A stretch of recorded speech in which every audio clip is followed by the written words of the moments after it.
আমার সাইকেলটা কি হয়েছে? সাইকেলটা তো হাওয়াতে উড়ে গেছে। হাওয়া বেরিয়ে গেছে। বেরিয়ে গেছে। আচ্ছা, এখানে বসো তুমি।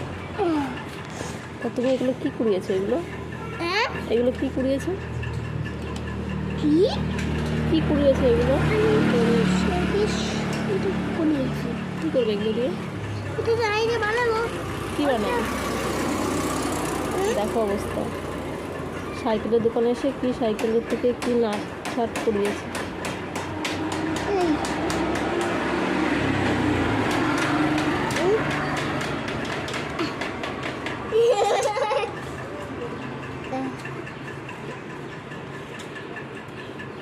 কি বানাচ্ছ এটা? কি বানাচ্ছ? কি বানাচ্ছ? কি বলে যাই বুঝতে পারছি না। তুমি বুঝতে পারছো না? বুঝতে পারছি না। ঘর ঘর বানাচ্ছে নাট দিয়ে? নাড়ি দিয়ে তো ঘর বানাতে চাই আর বানাতে পারি। আচ্ছা, বানাও।